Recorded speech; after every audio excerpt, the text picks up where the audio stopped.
சொல்லி கொடுக்கும் போது சலங்கை கட்டணும்னு என்ன அவசியம்? அப்புறம் இந்த சலங்கை எங்க இருந்து வந்தது? நான் தான் கொண்டு வந்தேன். கல்யாணத்துக்கு முன்னாடி நான் இந்த சலங்கையை போட்டு தான் டான்ஸ் ஆடுவேன். இனி மேல என்னால டான்ஸ் ஆட முடியாது. அதனால அதை ஞாபகமா எடுத்துட்டு வந்துட்டேன். அக்கா தான் சொல்லிட்டாங்களே, அதனால ஒருபோதும் இந்த சலங்கைகளை என்கிட்ட இருந்து பிரிக்க மாட்டேன். போதும் போதும், இப்படி சாக்கு போக்கு சொல்றதுல இப்ப எந்த பயனும் இல்ல. உங்க அப்பாவும் ஒன்னும் குறைச்சல் இல்ல. இவ்வளவு பெரிய பொண்ணுக்கு யாராவது டான்ஸ் சொல்லி கொடுப்பாங்களா? அப்பாவே இடம் கொடுத்ததாலதான் இந்த நிலைமை. சித்தி ப்ளீஸ், எங்க அப்பாவை பத்தி எதுவும் சொல்லாதீங்க. என்ன திட்டணும்னா தயங்காம நேரா என்கிட்டயே சொல்லுங்க. எங்க அப்பா எப்படியும் இந்த உலகத்துல இல்ல, அதனால அவரை இதுல எல்லாம் இழுக்காதீங்க. ஏன் சொல்லக்கூடாது? ஆமா, ஏன் சொல்லக்கூடாது? அவர் கொடுத்த தவறான வளர்ப்பிற்கான தண்டனையை நம்ம தானே அனுபவிக்க வேண்டி இருக்கு. அர்ஜுன், இவளுக்கு என்ன தண்டனை கொடுக்கணும்னு நீயே சொல்லு.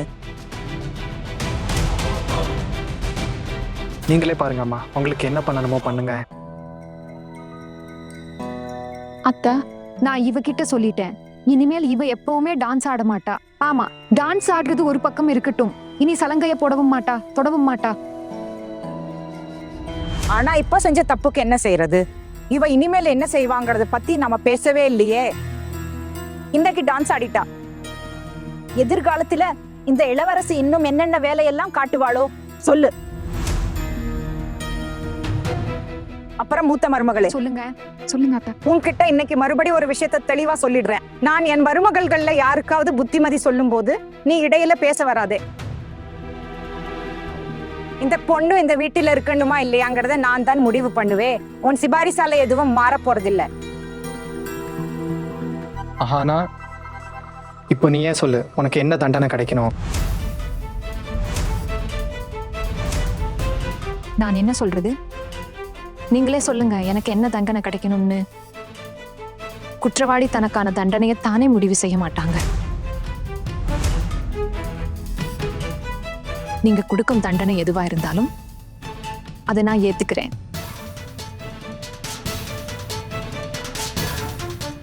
அண்ணே, இவ போன ஜென்மத்துல ஏதோ புரட்சி பொண்ணா இருந்திருக்கணும்னு எனக்கு தோணுது. அதான் பாருங்க, அவளோட புருஷன் முன்னாடியே எப்படி படப்படன்னு பேசுறா. இதுக்கெல்லாம் கண்டிப்பா இவளுக்கு ஒரு தைரியம் வேணும். இப்ப இவளை இந்த வீட்டை விட்டு துரத்திட்டோம்னா கன்னிதான் சொல்லிட்டாங்களே, அப்புறம் என்ன? இவளுக்கு இந்த வீட்டுல இடம் இல்லைன்னு இப்ப என்ன செய்வ? ஒருவேளை அவங்க என்னை துரத்திட்டால் நான் போயிடுவேன்.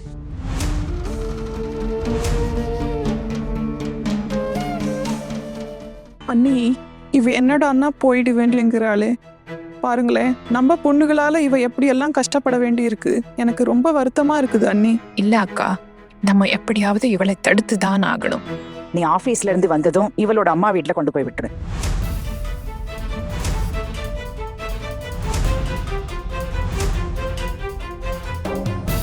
அம்மா என் பேச்சை கேளுங்க. நீங்களே தான் சொன்னீங்க நம்ம வீட்டு மருமகளுங்க அடிக்கடி அம்மா வீட்டுக்கு போகக்கூடாதுன்னு. அப்படி இருக்க அஹானாவே அம்மா வீட்டுல விடுறது சரியா இருக்குமா சொல்லுங்க? இன்னையில இருந்து இந்த பொண்ணு இந்த வீட்டுல இருக்க மாட்டாள் அர்ஜுன்.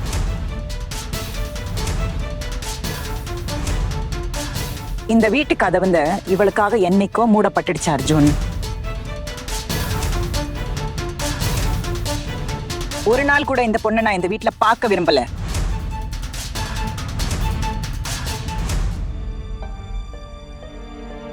என்னைக்கும் ஏன் உன் மனசு உடைஞ்சிடுச்சா அர்ஜுன்? இங்க ஒரு பொண்ணு நம்ம குடும்பத்தோட வழக்கங்களை எல்லாம் அழிக்க நினைக்கிறா. ஆனா நீ அவளுக்கு புரிய வைக்கிறதுக்கு பதிலா அனுதாபம் காட்டுற. ஆமா, நான் புரிய வைக்கத்தான் பாக்குறேன் சித்தி.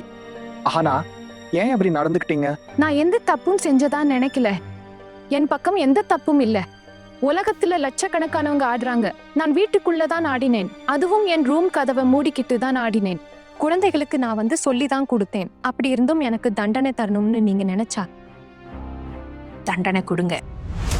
பாத்தீங்களா, உன் பொண்டாட்டிக்கு எவ்வளவு நீளமா நாக்கு, எவ்வளவு வாய் பேசுறா பாரு. இவளால நம்ம குடும்பத்தை சரியா கவனிக்க முடியுமா? என் 3 மருமகளுங்கள்ல யாருமே இப்படி பண்ணதே இல்ல. அம்மா, நான் என்ன சொல்றேன்னா இந்த ஒரு முறை அஹானாவை மன்னிச்சிடலாம்.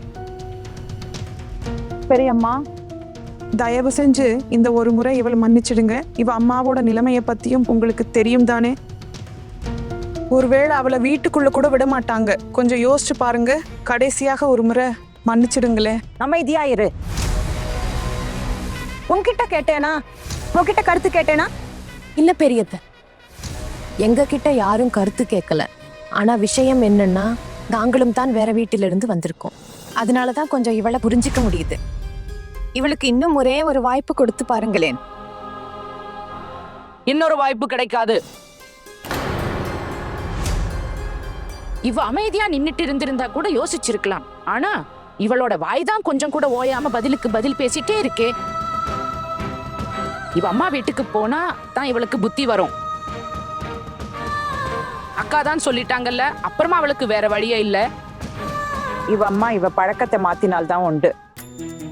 அப்பதான் இவ மறுபடியும் இந்த வீட்டுக்கு வர முடியும். இல்லைன்னா எப்போதும் வர முடியாது. பழக்கங்க ஒருபோதும் மாறாத அத்தை. ஒருவேளை இந்த வீட்டுக்குள்ள எனக்கு மறுபடியும் இடம் கிடைக்காது போல. அப்படின்னா நீ உன்னை கண்டிப்பா மாத்திக்க மாட்டியா? அஹானா, உனக்கு என்ன பிரச்சனை? ஏன் அம்மா கிட்ட விவாதம் பண்ற? அம்மா சொல்றத அமைதியா கேட்டுக்கோ. என்னை பத்தி எனக்கு தெரியும், அதனாலதான் சொல்றேன். என் பக்கம் தப்பு இருந்திருந்தா நான் அமைதியா மன்னிப்பு கேட்டிருப்பேன். ஆனா ரூம் கதவை மூடிக்கிட்டு நான் வீட்டு குழந்தைகளுக்கு ஒரு சில ஸ்டெப்ஸ் தான் கத்து கொடுத்தேன். அதுல நான் அப்படி என்ன பெரிய தப்ப பண்ணிட்டேன்? நீங்களே சொல்லுங்க. அம்மா திடீர்னு கதவை திறந்துகிட்டு உள்ள வருவாங்கன்னு எனக்கு எப்படி தெரியும்? ஒருவேளை மிஸ்டி ஸ்டேஜ்ல நல்லா டான்ஸ் ஆடி அவ நல்லா பரிசு வாங்கியிருந்தாள், குடும்பத்துல இருக்கவங்களுக்கு சந்தோஷத்தை தானே தந்திருக்கும். அதுக்காக தான் அவளுக்கு கத்து கொடுக்க முயற்சி செய்தேன். ஆனா அப்படியும் இது ஏன் தப்புன்னு நீங்க நினைச்சா இனி ஒரு போதும் நான் கண்டிப்பா இந்த தப்ப செய்ய மாட்டேன். ஆனா நான் உண்மையை சொல்றேன், இது ஒரு பெரிய தப்பாவே எனக்கு தோணல.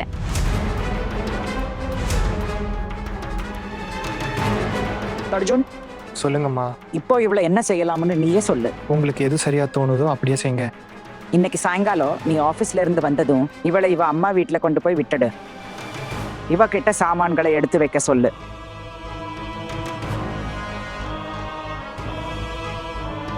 சரிங்கம்மா, நான் ஆஃபீஸ்க்கு புறப்படுறேன். நேரத்துக்கு போகலைன்னா பிரச்சனை ஆயிடும். நான் வரேன்.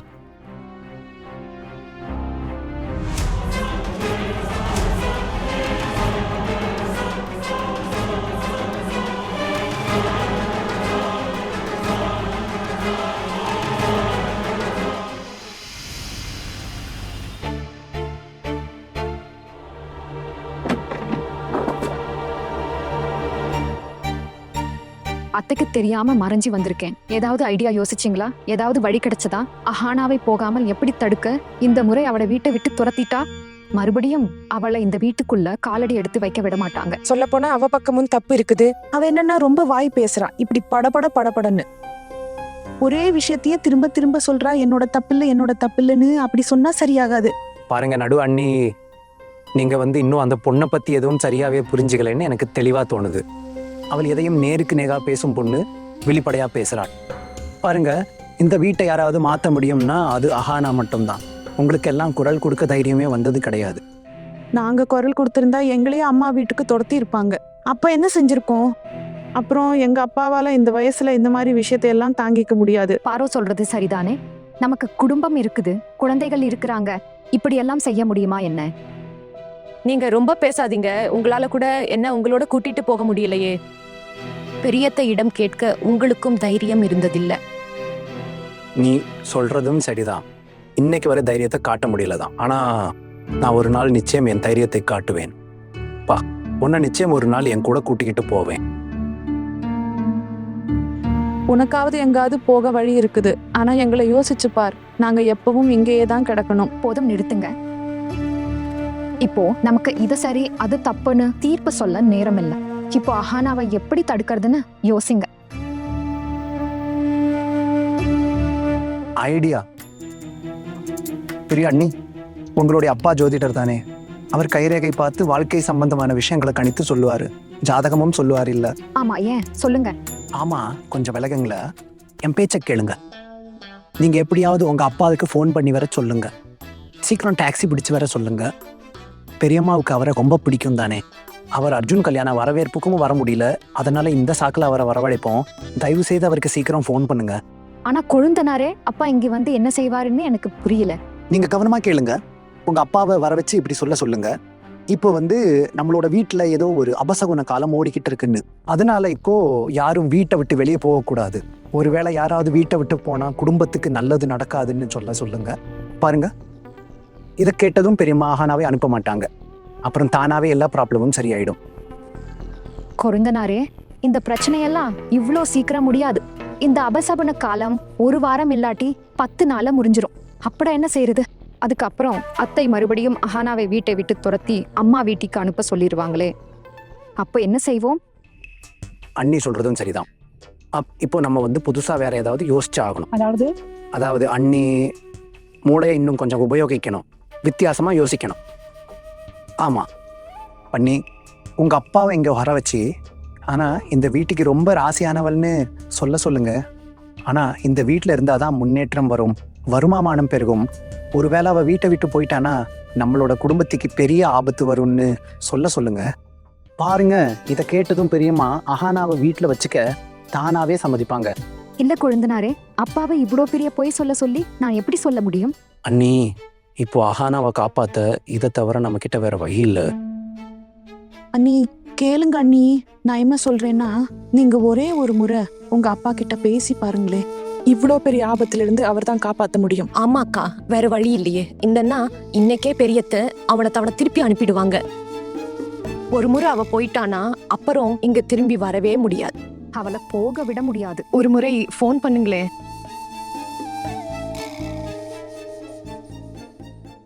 சரி, நான் அப்பா கிட்ட இப்போவே பேசி பாக்குறேன். ஆனா அவர் ஒத்துக்குவாரா இல்லையான்னு எனக்கு தெரியல. அதுக்கு எந்த உத்தரவாதமும் இல்ல. அண்ணி, தயவு செஞ்சு ஃபோன் போடுங்க.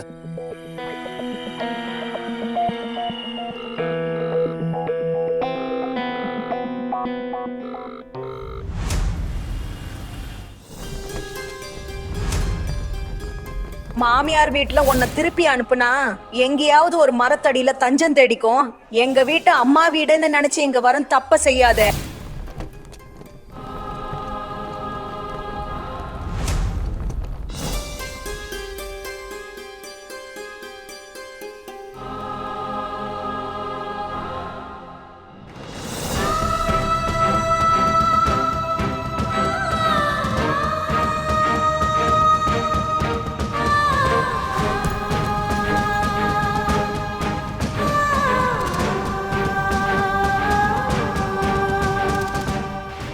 கிளம்புறாத்த.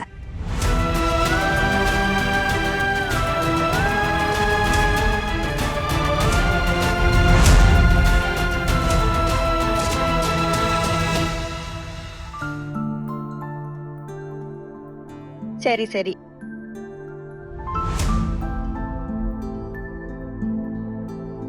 அர்ஜுன், இவளை இவங்க அம்மா வீட்டுக்கு வெளியே இறக்கி விட்டுட்டு வந்துரு. அங்கே உட்காந்து பேசிட்டு இருக்காதே.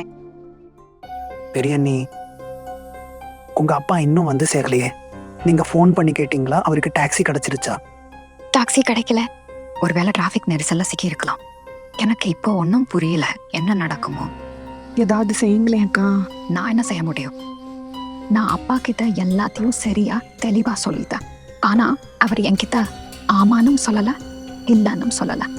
எனக்கு புரியல அவர் எல்லாத்தையும் சரியா சொல்வாரா இல்லையான்னு. ஆனா அக்கா, அவர் வரதுக்கு முன்னால அஹானா புறப்பட்டுடுவாளே, அப்புறம் என்ன செய்யறது? வேற வழியும் இல்லையே. சின்ன சித்தி,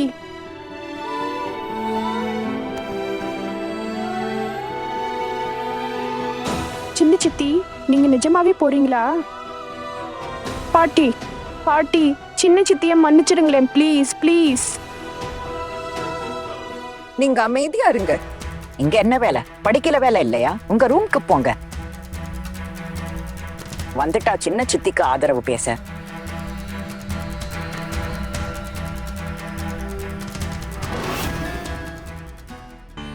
அம்மா, அது அஹானாவோட அம்மா கிட்ட என்ன சொல்லணும்? நான் நிரந்தரமாவே விட வந்திருக்கிறேன்னா இல்ல கொஞ்ச நாள்ல கூட்டிட்டு போவேன்னா?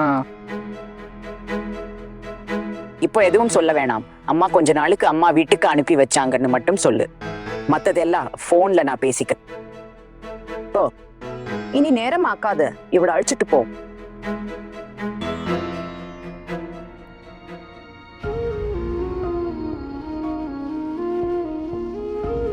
வரேன்க்கா.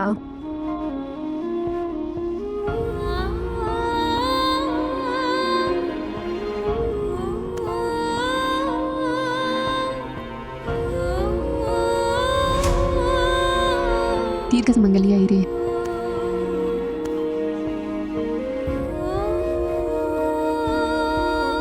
பரவாயில்ல, விடுங்க. சீக்கிரம் வா, பத்திரமா போயிட்டு வா.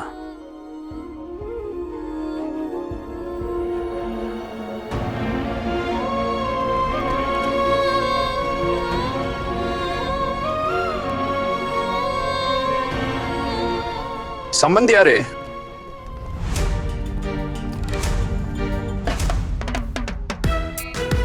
யார் இது?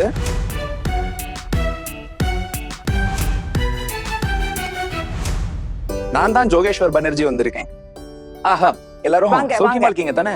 இத்தனை நாளுக்கு அப்புறம் எப்படி அங்க ஞாபகம் வந்தது? வணக்கம். வாங்க வாங்க வாங்க. சி, நீங்க அர்ஜுன் கல்யாணத்துக்கு கூட வரலையே? ஆமா, அதனாலதான் நான் இன்னைக்கு வந்திருக்கிறேன். பக்கத்துல வேலையா ஒரு இடத்துக்கு வந்தேன். அப்படியே உங்க எல்லாரையும் பார்த்துட்டு போலான்னு எனக்கு தோணுச்சு.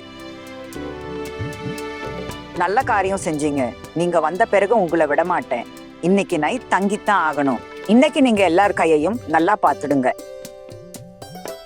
எப்படியும் இந்த குடும்பத்துக்கு நேரமே சரியில்லை. சம்பந்தி, ரொம்ப நாள் கழிச்சு நீங்க வீட்டுக்கு வந்திருக்கீங்க. என் மகன் டுக்குன்னும் வந்திருக்கான். அவன் கையையும் கொஞ்சம் பாருங்களேன். தாராளமா, ஏன் பார்க்க கூடாது? அர்ஜுன் தம்பி, நீ இந்த நேரத்துல எங்க புறப்பட்டுட்ட? இன்னும் நான் வந்து உங்க மருமகளோட அறிமுகமாகலையே. மருமகளை கொஞ்ச நாளுக்கு அம்மா வீட்டுக்கு அனுப்புறேன். ஆசீர்வாதம் வாங்கு. உன் அக்காவோட அப்பா இவரு. அப்பா, அப்பா எப்படி இருக்கிறீங்க? அம்மா எப்படி இருக்கிறாங்க? அப்பா, எத்தனை நாளைக்கு அப்புறம் உங்களை பாக்கிறேன். எல்லாம் சௌக்கியம் தானே? எல்லாம் சௌக்கியமா இருக்காங்க. ஆமா, எல்லாமே சரிதான். இப்படி குழந்தைத்தனமா நடக்க தேவையில்லை. நீ 2 குழந்தைகளுக்கு அம்மா. இப்படியா நடந்துப்ப? ஓ, அப்பா இங்கதான் தங்க போறார். சமையல் ரூமுக்கு போய் சாப்பாட்ட பார். இன்னைக்கு ராத்திரி இங்கதான் சாப்பிடுவார். எப்படியும் 2 ரொட்டி காய்கறியும் தவிர வேற என்ன சாப்பிட போறாரு? அப்புறம் ஒரு கப்பில் தனியா கொஞ்சம் பாலும் எடுத்து வை. நீங்க என்ன பத்தி எதுவும் கவலைப்படாதீங்க. அட, அது எப்படி? நீங்க முதல்ல உட்காருங்க. உட்காருங்க. உட்காருங்க. நாங்க கவலைப்படாம வேற யாரு கவலைப்படுவாங்க? என் மூத்த மருமகளோட அப்பா நீங்க. இதையாவது செய்யணும். ஏதாச்சும் ஸ்நாக்ஸ் சாப்பிடுறீங்களா?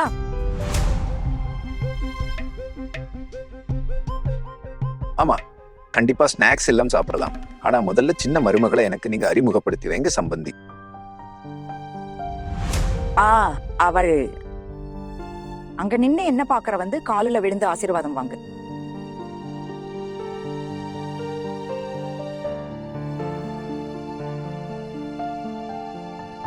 தீர்க்காயசுடன் இருமகளே. இந்த பொண்ணு ரொம்ப அதிர்ஷ்டசாலி.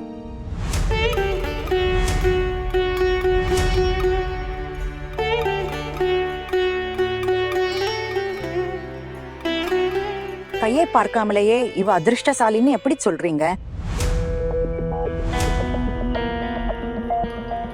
நீங்க இவளை இப்போ இவளோட அம்மா வீட்டுக்கு அனுப்புறதா சொன்னீங்க தானே சம்பந்தி? ஆமா, ஆனா இவங்க இன்னைக்கு பயணம் செய்ய நல்ல நாள் இல்ல சம்பந்தி.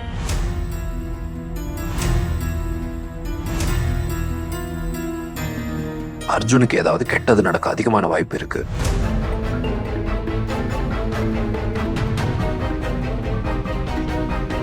என்ன சம்பந்தியாரே இப்படி சொல்றீங்க? உங்களை கடவுளே நேர்ல அனுப்பி இருக்கிறாரு. இல்ல இனி இவங்க எங்கேயும் போக மாட்டாங்க. இப்பதான் புறப்பட இருந்தாங்க.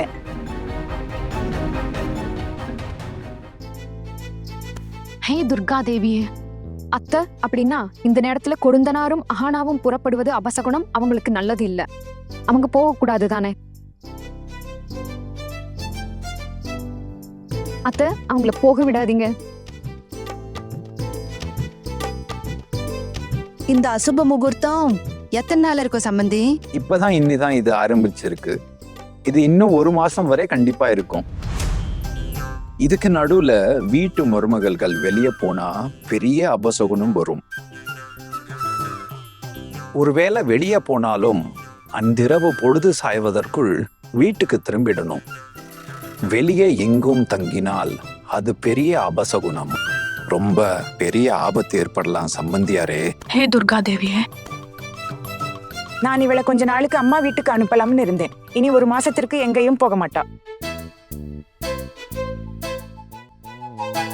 இப்போதைக்கு நீங்க உங்க மருமகளை அம்மா வீட்டுக்கு அனுப்ப விரும்பினால் அனுப்பலாம். ஆனா அர்ஜுனுக்கு ஏதாவது ஆபத்து நேர வாய்ப்பு இருக்கு. இல்ல அர்ஜுன் இன்னைக்கு எங்கேயும் போக மாட்டான். நீ ஒரு ரூம்க்கு போ. இப்போ யாரும் வெளியே போக தேவையில்லை. சரிங்க. இரு மகளே, நான் புது மனப்பொண்ணிடம் கொஞ்சம் பேசணும். அப்புறம் நீ உன் ரூமுக்கு போகலாம். ஏன் முகம் வாடி இருக்குது மகளே? இல்ல, நான் நல்லா இருக்கிறேன். கயிறு கருகினாலும் திமிர் போகல. ஒண்ணும் இல்ல, கொஞ்ச நாளுக்கு அம்மா வீட்டுக்கு அனுப்பலன்னு இருந்தேன். அதான் முகம் சோர்ந்து போயிருக்கு. அம்மா வீட்டுக்கு அனுப்புறதா அப்படின்னா நீங்க சொல்றது எனக்கு புரியல. இவங்க எங்காவது வெளியே போறாங்கன்னு நினைச்சேன். இப்ப என்ன சொல்றது சம்பந்தி? ரொம்ப மரியாதை இல்ல பொண்ணு இவ. இதெல்லாம் நம்ம வீட்ல ஒத்து வராது. நீங்க நல்லவங்க, உங்ககிட்ட நாங்க எதுக்கு மறைக்கணும்? ஆனா இவ கூட வாழ்றது சாத்தியமில்லாத ஒரு விஷயமா இருக்கு.